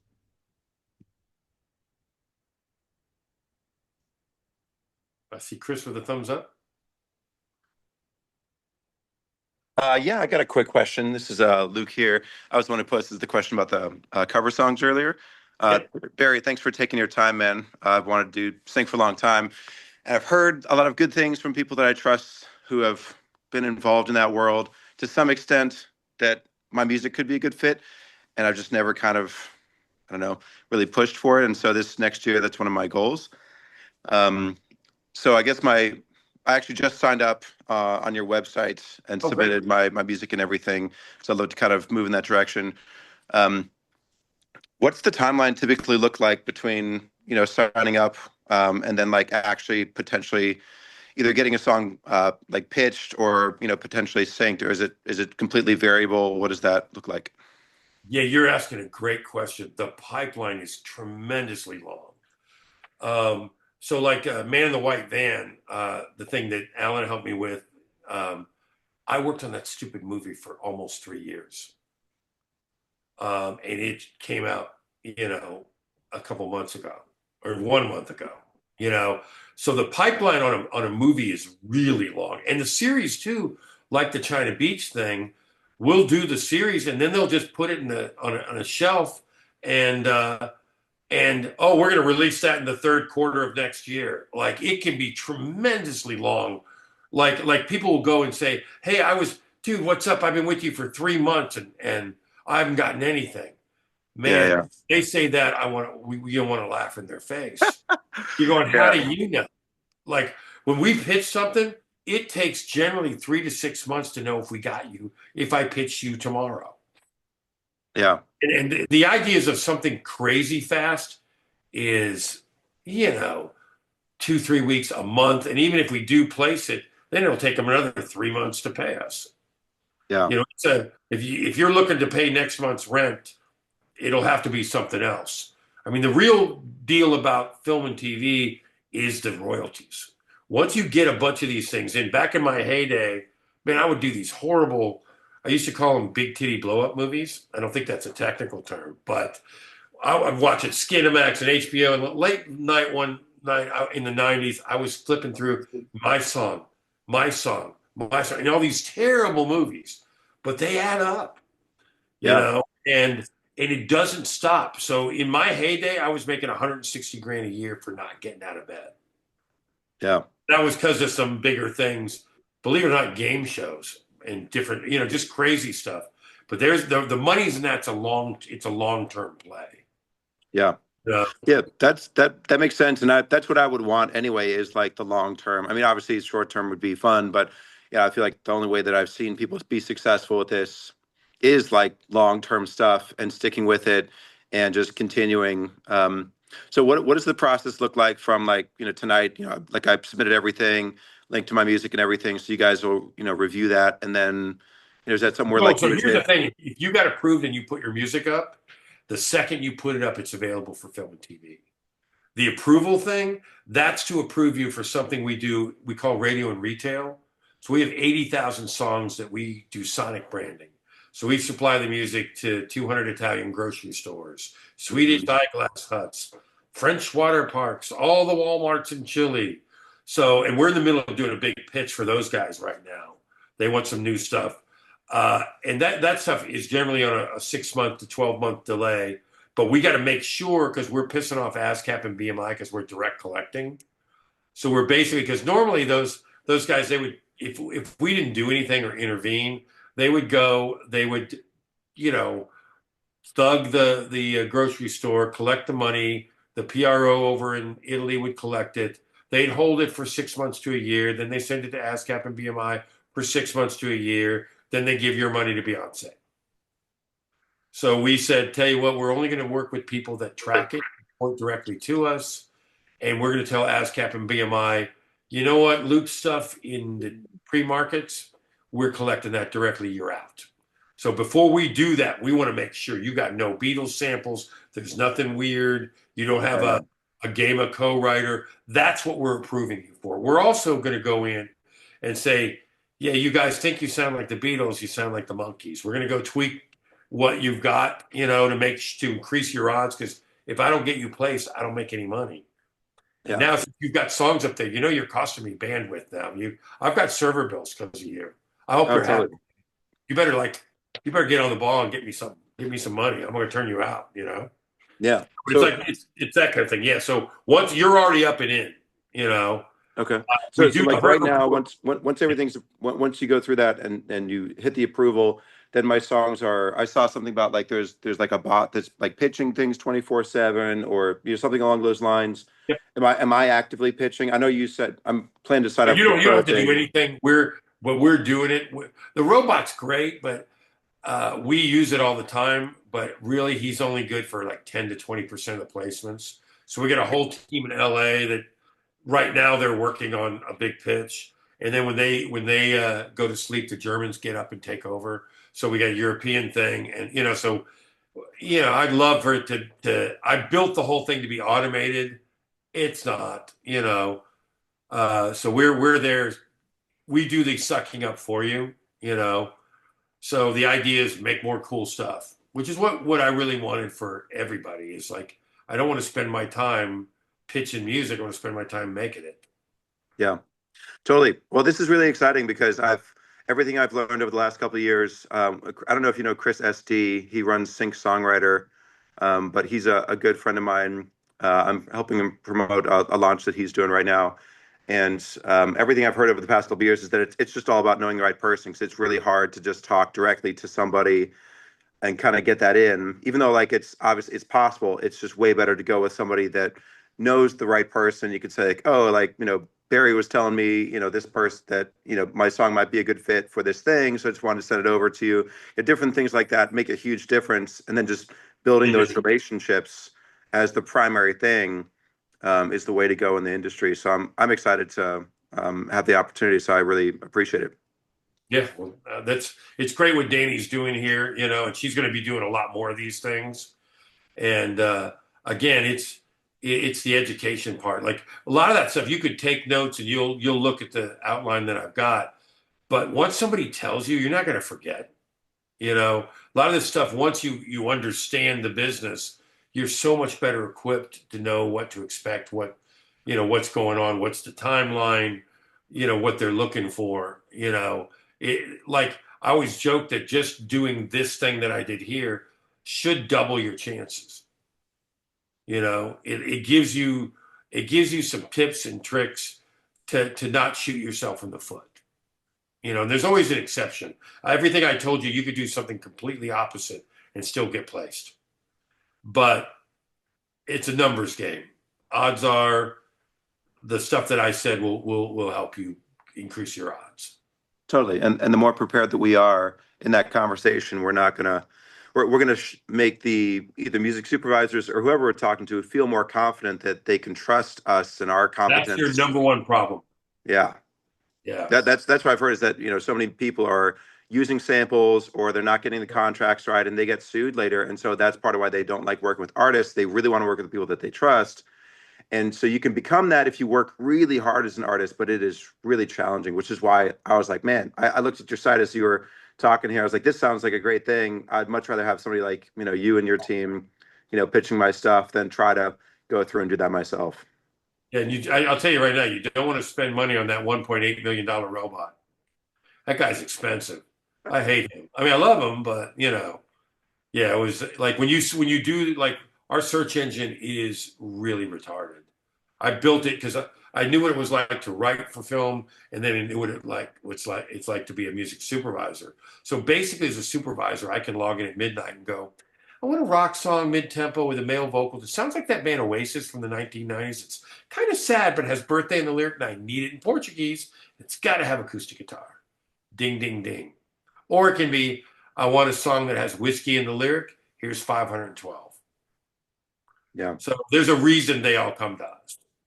And that's it. We basically represent 20,000 labels from 79 countries. You need Korean hip hop? Got it. Portuguese fado? Don't know what it is, but I got it. Chinese funeral music? Yep. Vietnamese love songs?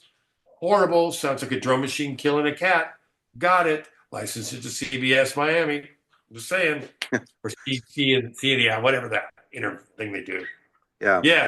So Yeah. when people come to you for covers and stuff like that, they're thinking like, oh, hey, I want a cover of this. Like for example, I'm in the studio right now. I'm about to film my video for my Faithfully cover by Jeremy. Oh, great. I'm like really excited about it. I think it's probably the best song that I've covered in a long time. And I really think it could go somewhere if it gets to the right people. And so there's people that are just asking for particular songs like that, and they want like a really good cover. Well, they'll go in and the director says, "Oh my God, I got to have Faithfully." Then they look at what Journey wants to charge for it, and they go, Yeah. "Who has another version that's cheaper?" Yeah. Yeah. And you know what's so funny about the robot? When it's a cover, we're technically only representing your master. Hmm. And the robot, you would think you're only representing half the rights, so you're going to charge less. Robot jacks the price up. Nice. Yeah, because it goes, if they're going to go clear the journey publishing, I'm feeling 5 grand. How about you? Yeah, Not the 20 or 30 they're going to charge. So, let's give them a deal, but not that good a deal. Yeah, totally. that's really counterintuitive.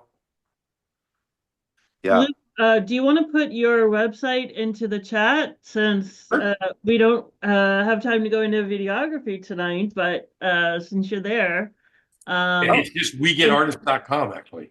yeah, So and everybody, please put your websites in the chat as well.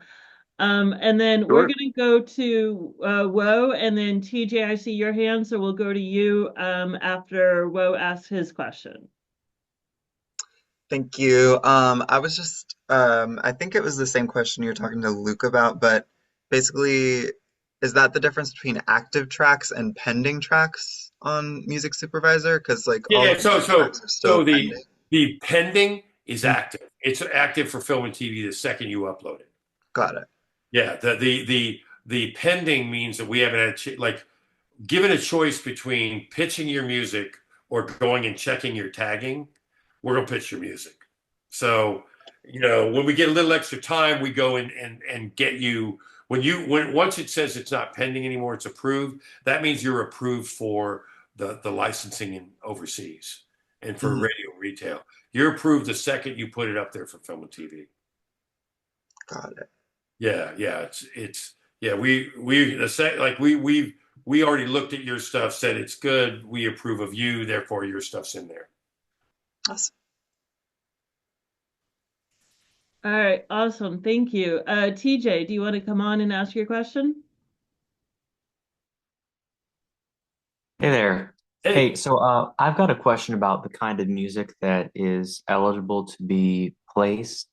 Um, I am I right in understanding that uh, only original music is eligible for placement? For example, if I recorded an arrangement of an existing song by somebody else, that would not be eligible for placement. Is that right? I mean, no, no, we do cover stuff. All you do when you upload it, you go, it's a cover, and it takes the writing and publishing information a while. We are only representing your recording. wow. Okay, so that's interesting because I'm working on this project right now.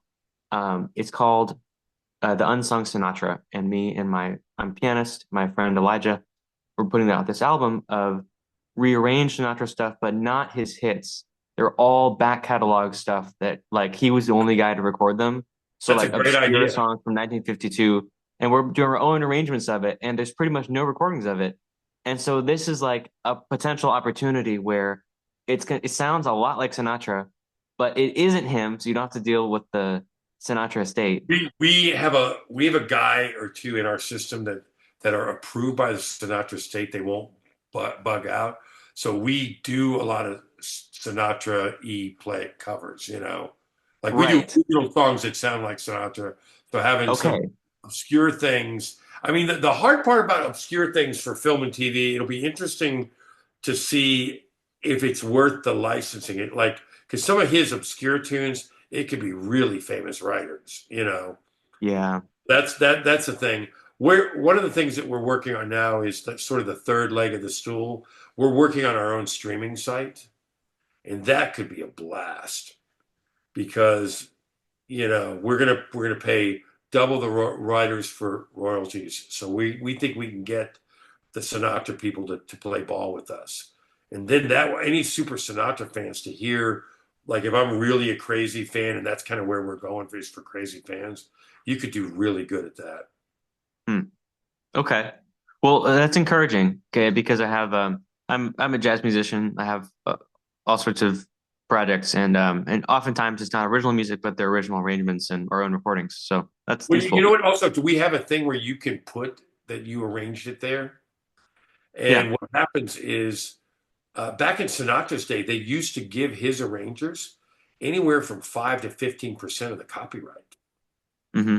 When they did those originals, some guys in the Brill building, somebody exactly like you. Hello, my baby. Here is my song now. I did it my way. And then somebody else would go in, and do this incredible arrangement, Right. and they felt like they were so valuable. One of the other things you can do with ASCAP and BMI is if you did public domain songs, Mm. Amazing Grace. Man, the Nashville guys do this all the time. This is my jazz version of Amazing Grace. The BMI and ASCAP, they will sometimes give you your arranger thing. Since it's public domain, they'll give you kind of a writer publisher share or basically an arrangement fee of every That's time. interesting. Yeah, it's a really lesser known thing that was back in the Sinatra day was a thing. Huh. Okay. We have it Well, in thank our, you. you know, All right. Thanks. sure. All right. So those are all the questions in the chat. Does anyone else have any other questions or comments or anything for Barry? Did I fail, Danny? Are you? She's probably never going to call me back. Huh? Okay, who won the better hair, me or her? Okay, show of hands. You get hers is longer, but I felt like mine didn't look good at the beginning, but I felt like it's settled in now, and I feel like it's as good as it's going to get. So I don't know if I can compete with the blue, but Well, at all least I right, didn't get Barry. waxed.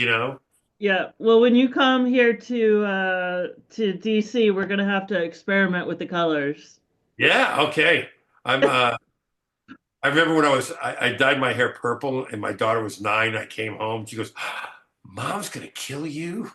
It's like, it didn't go over well.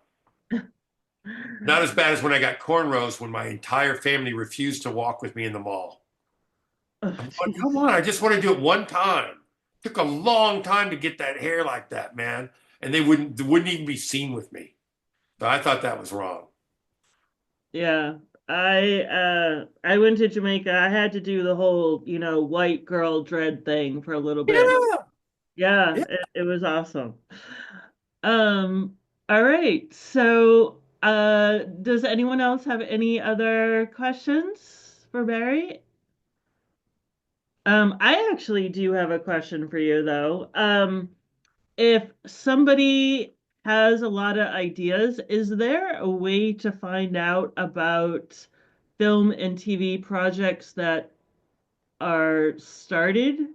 Or so for example, like if somebody is starting to work on a film and obviously at some point they're going to need music, is there a way, what's the best way to like find out about these projects? You've hit on one of the really hard things because if you read it in the trades, the joke I always say, you're either too early or too late. Hmm. They say, oh, we're going to be developing this and so is doing it. They're so far away from talking about music. Or by the time you see it in the trades, the music's already done, the film's already locked, you can't get in. That's what our pro account is for people because I know that I've got 2 documentaries and 3 Lifetime movies that we're supervising this year that are coming up. And then as they get closer, we'll say, okay, here's this, here's that, who wants to write for it? That's where you want to get in. And so that's what we do. That's what the pro account is for somebody who wants to get in early and write for it. We don't do the cattle call stuff. If it's a pitch that they've told 1,000 other people, I'm not going to have you write a song for it. The odds are too long. If it's something we've got control over, it's a buddy or something, or we've got an early start on it. Those things, we have them do that because there's nothing more soul crushing than writing a song and not getting it, writing another song and not getting it.